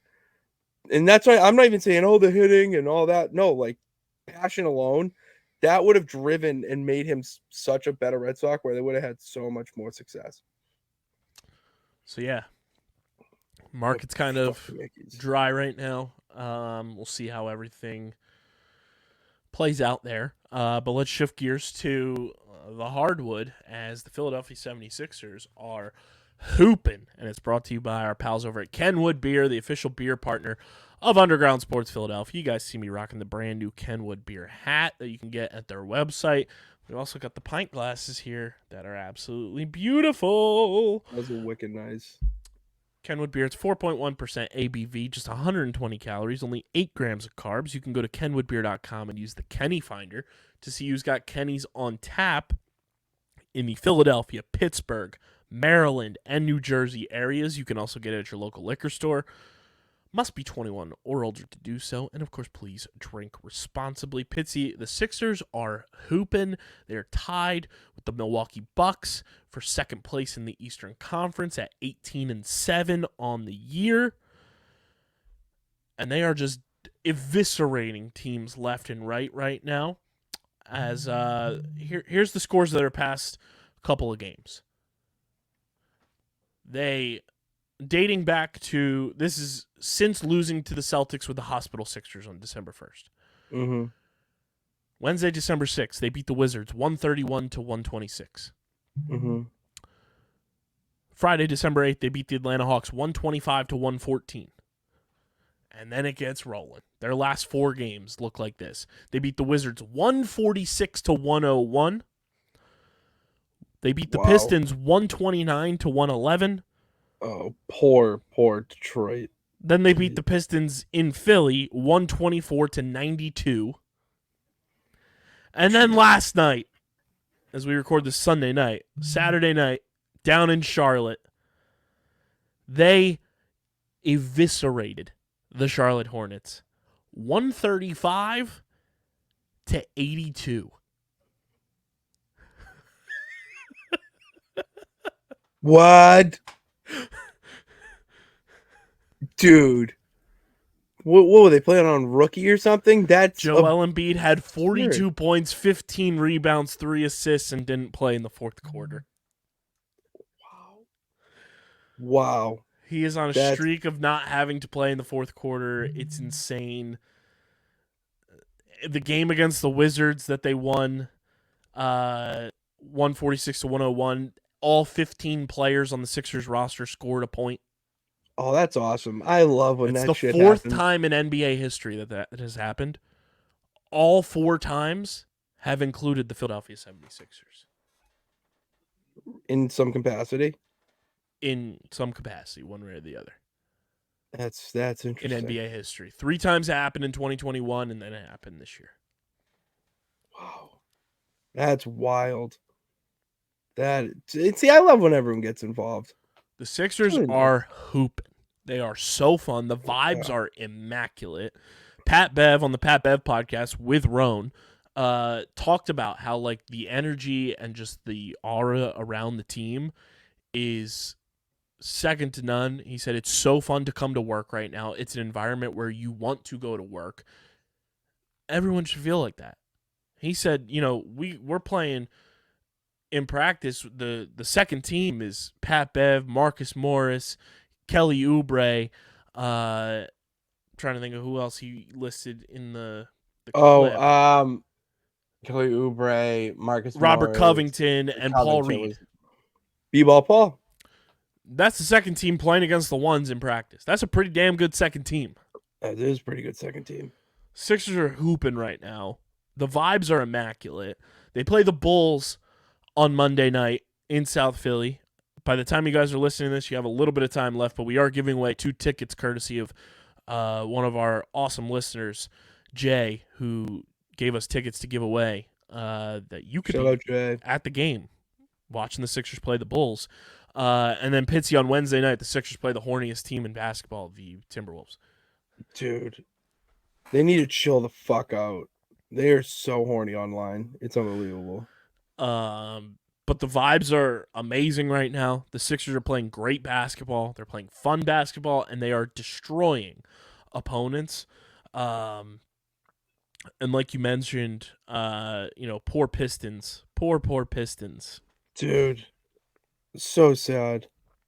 Oh, you showing me this tweet now? Let's go. I saved this for the pod. Oh, I'm so happy.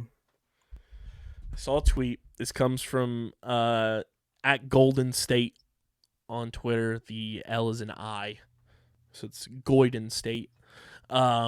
Detroit Pistons fans on Reddit are going insane.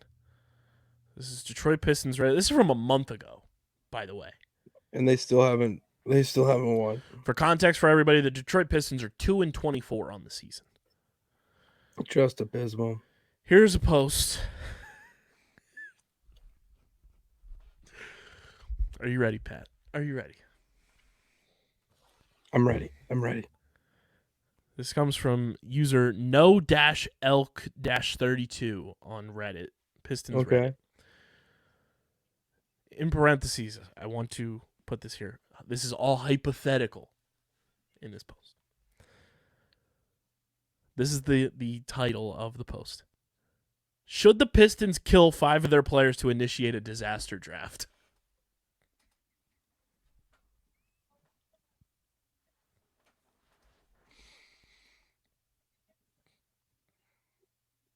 There's so many. There's just I don't know. Oh, that is a hell. That is talk about being down bad. We down even lower than the underground. That is terrible. The NBA disaster draft is a contingency plan to be used when 5 or more players on a team have died or have been dismembered.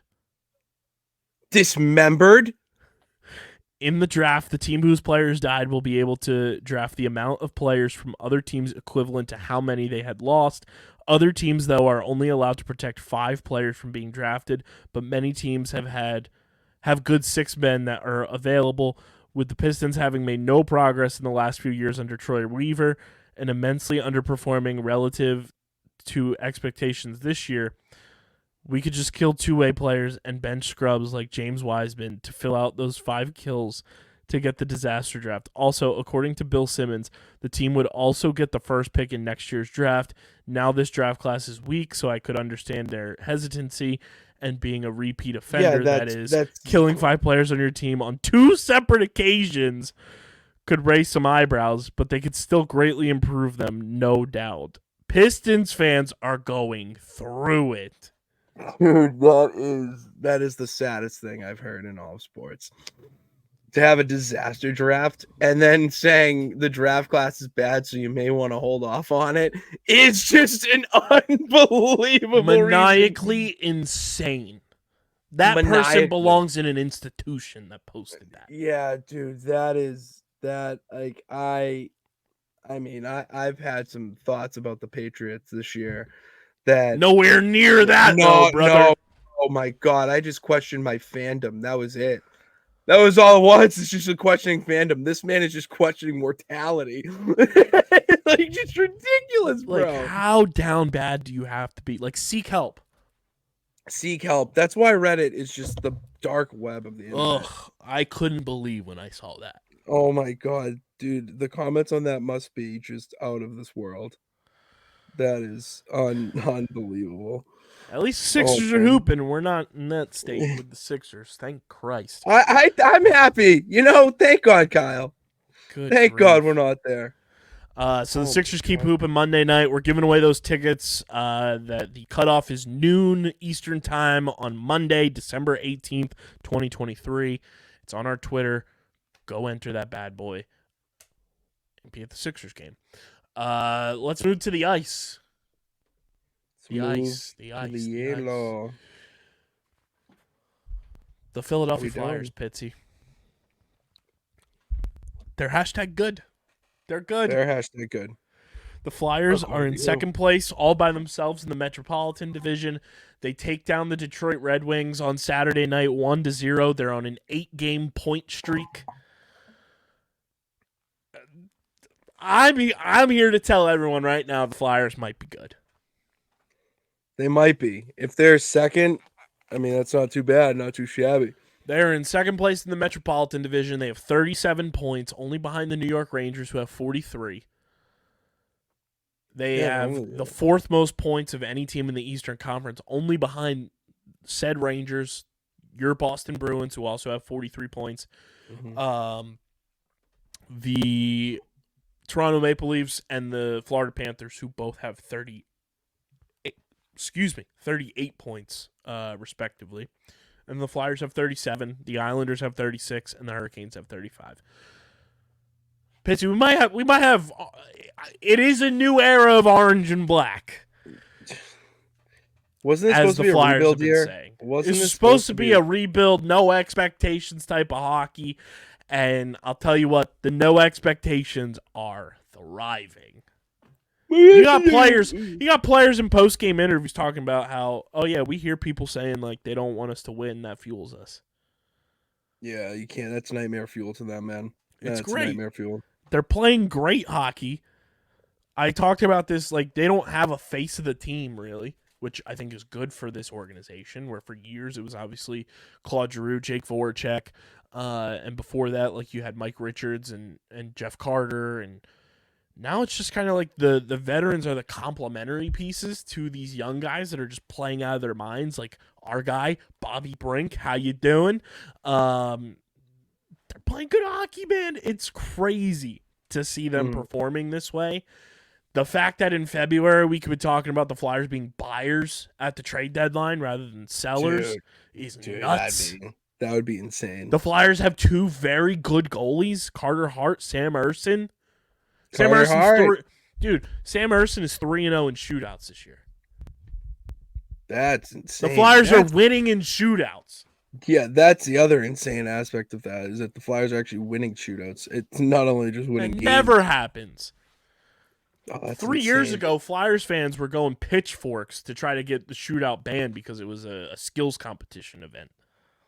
Which, like, low-key is. It is. I still think it's dumb. It is. It's dumb. I think it's a dumb way to end a game, But the Flyers got the Devils on the road on Tuesday.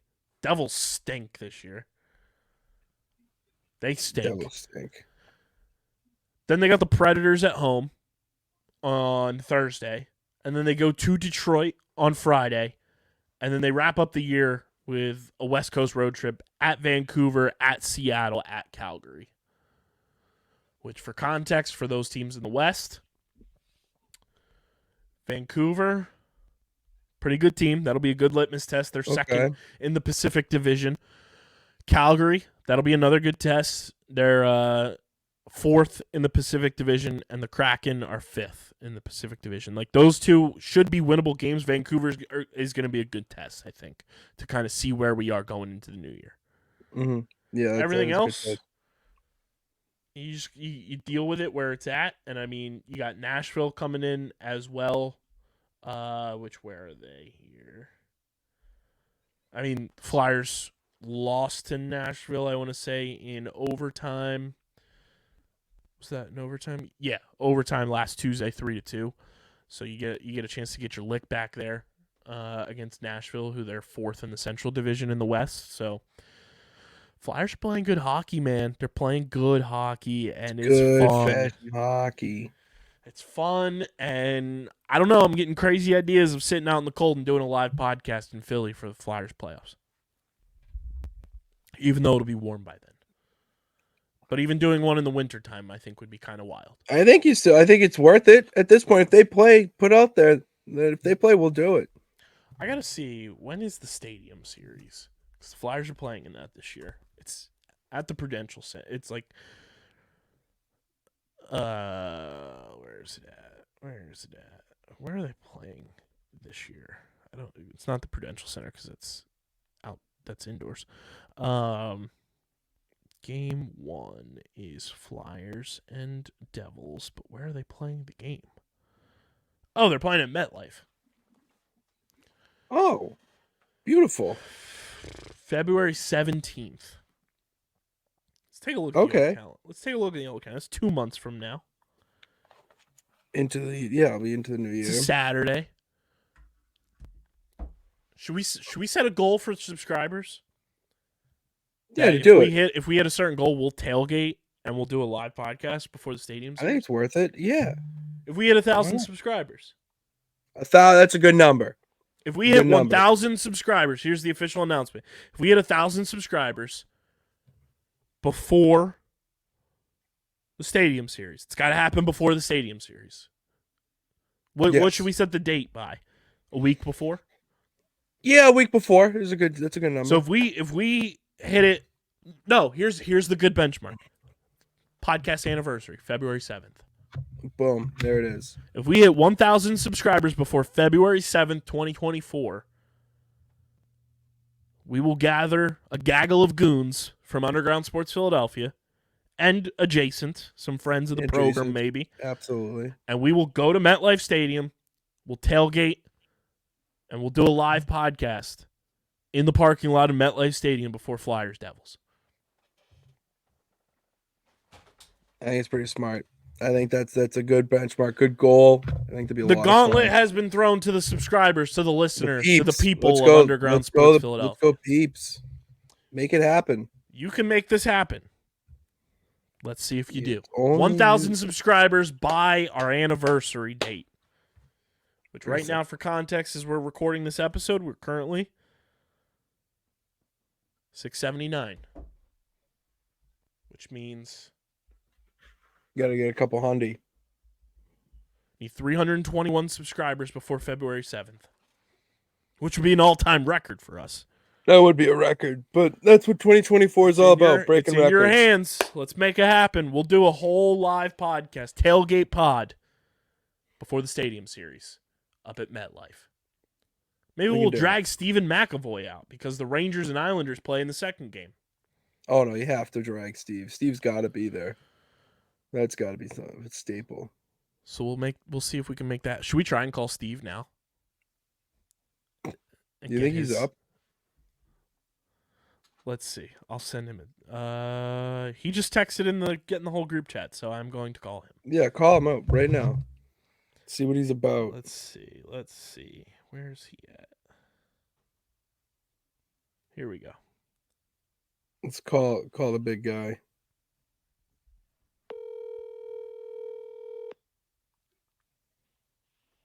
Yo.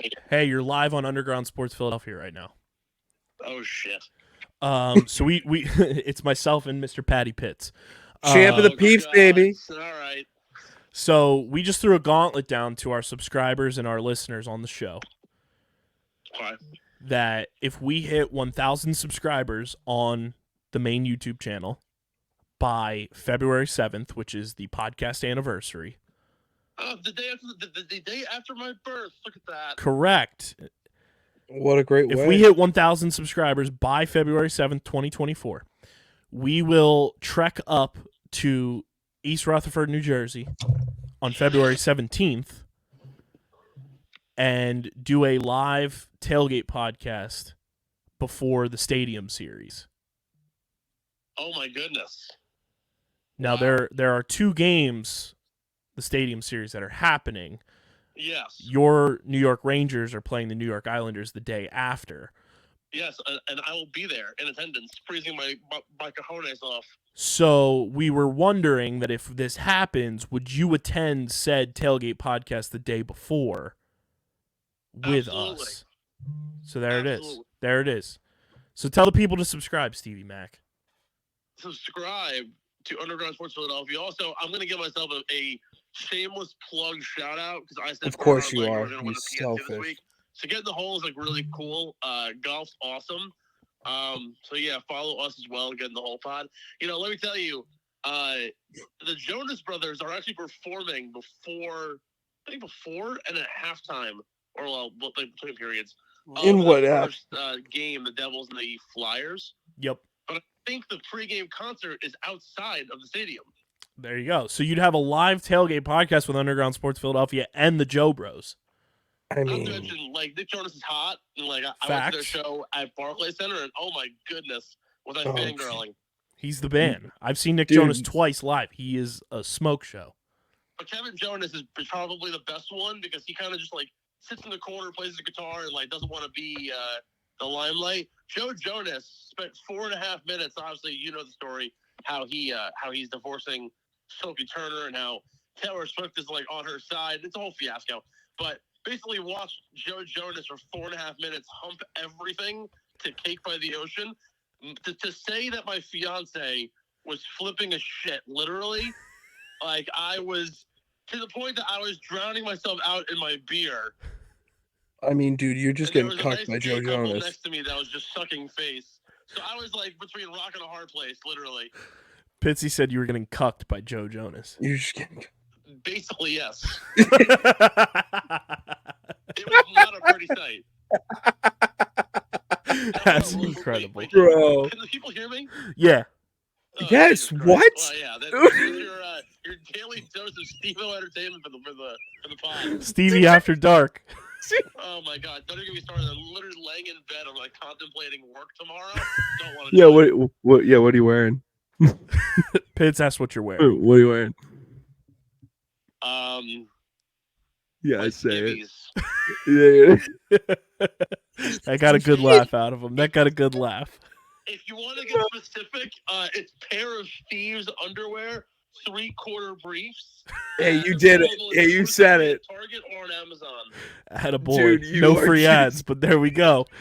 No free ads, but if Pair of Thieves wants to sponsor me, at the end of the day, they're way better than any other pair of underwear I've ever worn. There you have it. So there it is. The gauntlet's been thrown. By February 7th, we need to get to 1,000 subscribers for us to do a Stadium Series live tailgate podcast because the Flyers seem legit. The Devils stink.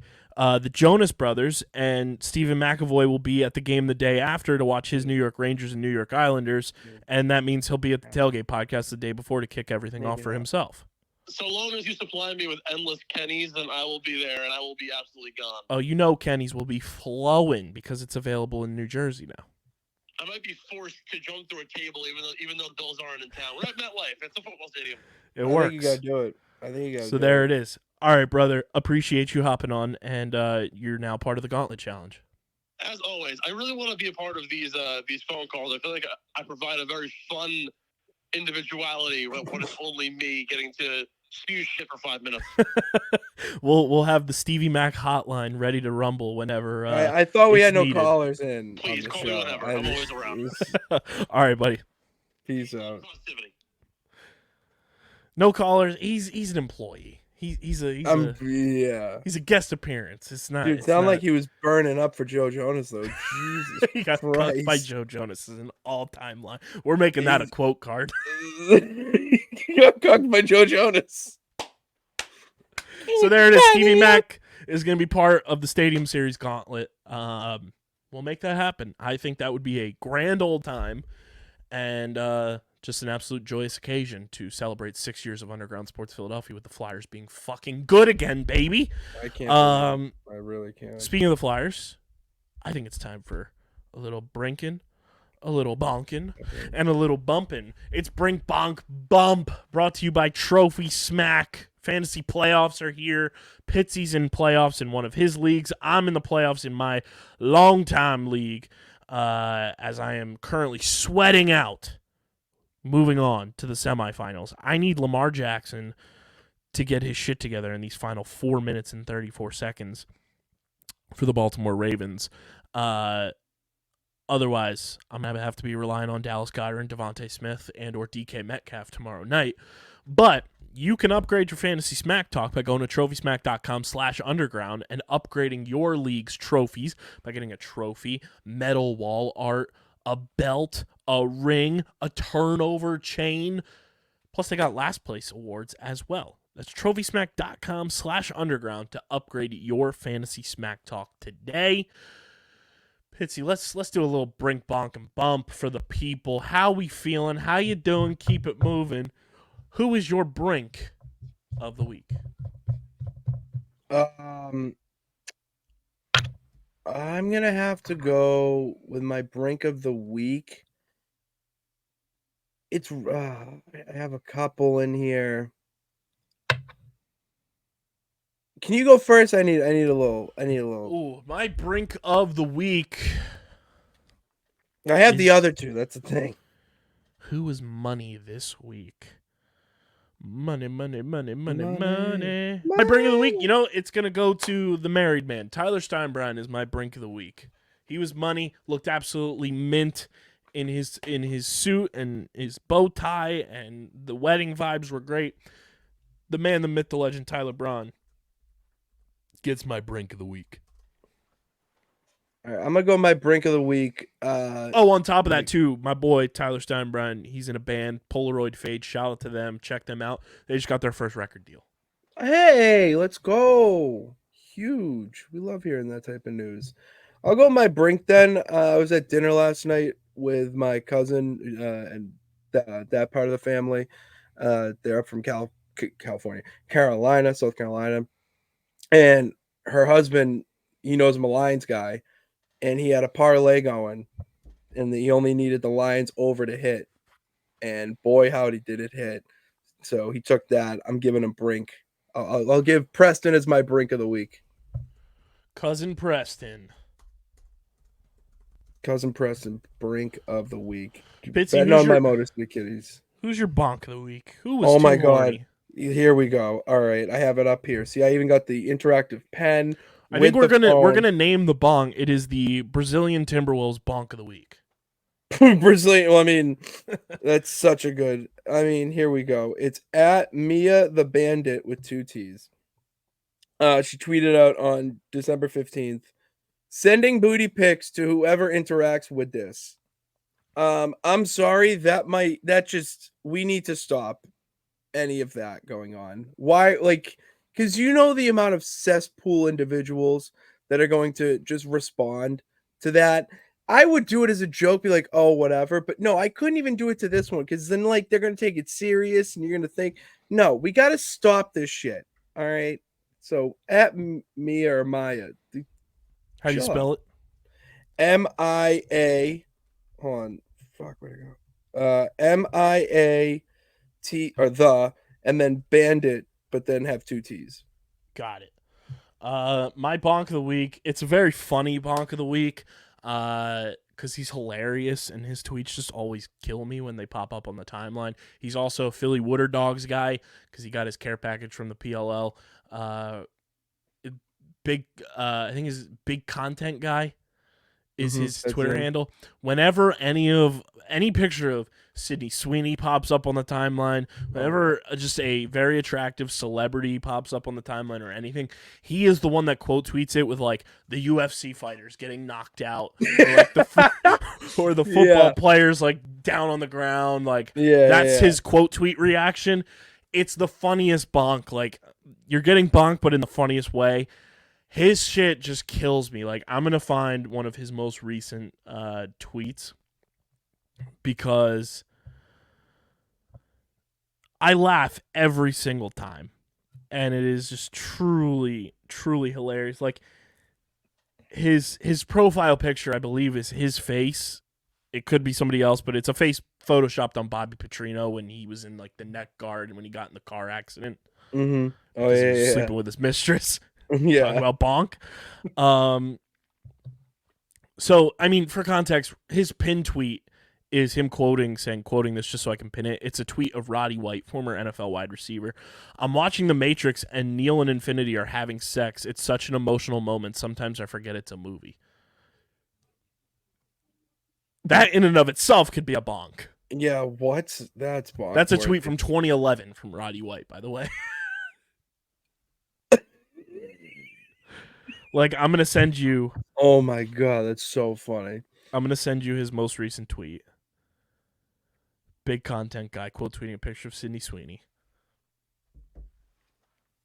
Let me know when... Well, I'm sure I'll know when you get it, but... Oh, you will. It has delivered and it's been opened.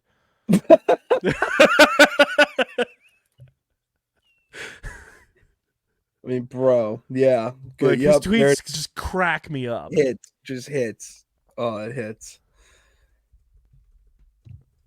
Pitsy, who is your bump of the week? Who's got to take a seat? Oh, Booger McFarland, sit your ass down.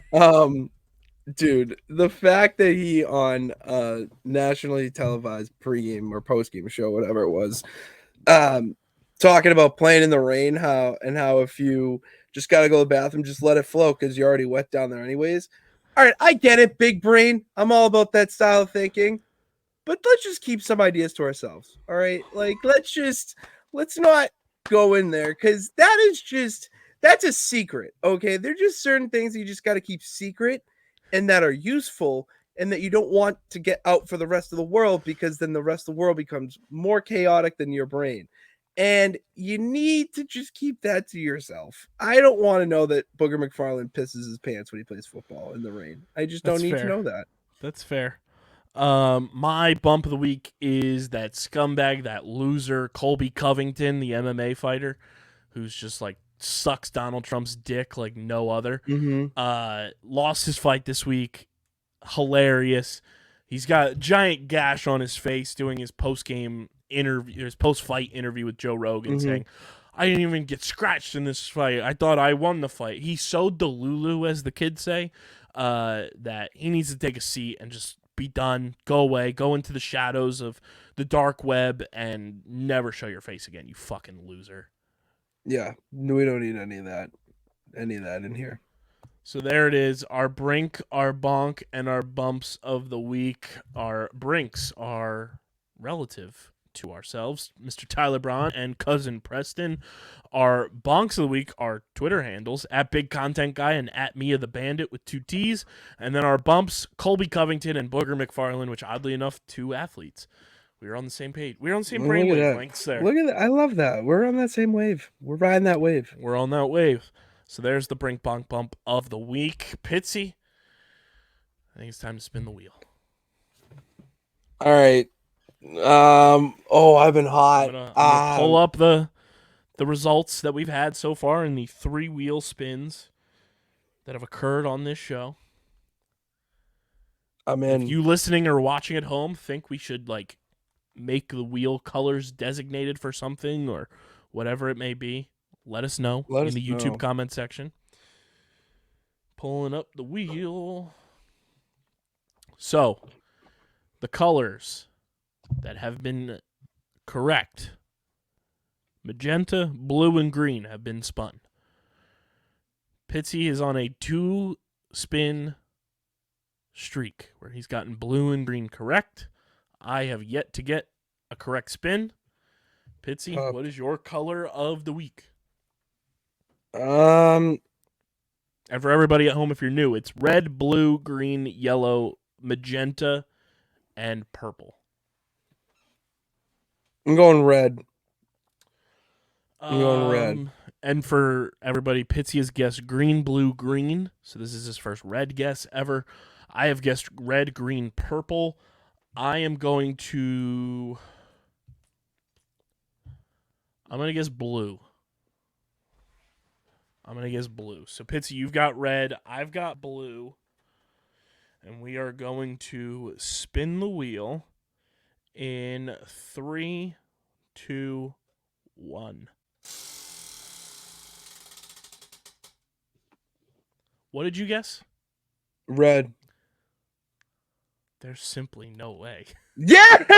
Let's go! There's simply no way How are you doing this? I need sorcery, answers. bitch. I'm a wizard. Like, what are you talking about? I need answers. This is absurd.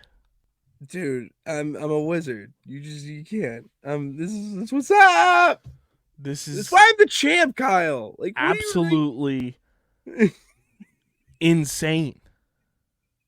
Bro, that's so funny. You're on a 3-spin streak. Damn right, baby. What's up? How is he doing this? How? I just. How is Pitts doing this? Wrong answers only. YouTube comments. Wrong answers only. I need to know. That'd be so funny. I am flabbergasted. There's simply. The weirdest part is it has never landed on the same color twice so far. I don't know what kind of math I don't know. The only colors that have not been spun are purple and yellow. Okay. Magenta, blue, green, red have been spun. This is insane. Will I ever get the wheel correct? Find out next time That was on pretty Dragon cool. Ball Z. That was pretty cool. Pretty cool. Let's go. Let's fucking go. Make sure you guys are following us on the socials at Underground PHI, Twitter, Instagram, TikTok, Threads, Facebook.com/Underground Sports PHI. Follow Pitsy at Pat_Pitts on Twitter and at Pitsy35 on Instagram and Threads. Follow me at KBIZZL311 on Twitter and KBIZZLE11 on Instagram and Threads. Subscribe to the podcast feed on Apple, Spotify, or wherever you get your podcasts. Leave a 5-star rating and review. Goes a long way for helping us continue to hit milestones and keeps bringing the show awesome content for you guys. And, of course, subscribe to the Underground Sports Philadelphia YouTube channel where we just threw down a gauntlet for this show that we will do a live tailgate podcast on February 17th, 2024 if we get to 1,000 subscribers by February 7th, 2024. That's all you got to do. Stevie Mack will be in attendance. I will be there. We'll figure out whoever else is going to be there. But subscribe. We're at 679 subscribers right now. Need to get to 1,000 by the time our anniversary rolls around. Let's make it happen. YouTube.com/@UndergroundSportsPhiladelphia. Smash the like button. Ring the bell icon. Comment down below how Pitsy is getting all these wheels correct and everything else that we talked about on the show. Get your merch, phiapparel.co, code underground for 10% off your orders. And, of course, this show is presented by the City of Vineland. And whether you're a company looking to expand, relocate, or you're a new business startup, selecting the right location is critical to your success. Vineland, New Jersey offers both an affordable business location and an excellent quality of life. The city's economic development department is a one-stop source for moving your project through the development and approval process, and their goal is to make this process as smooth as possible and to provide the fastest turnaround times in the region. If you're considering potential locations for your operation, contact the Vineland Economic Development Team at 856-794-4100. That's 856-794-4100. Vineland, New Jersey, where it's always growing season. And big thank you to Security 21 Security Systems and Paul J. Gillespie Incorporated for their continued support of this podcast. Also, for the real ones who have listened this far, we got a mini update on Up to Something season. Stay tuned. How you doing? Keep it moving. Let's rock and roll. This has been a 2-hour extravaganza episode 595 of Underground Sports Philadelphia that included power outages, Pitsy getting the wheel 3 straight times, and a whole lot more.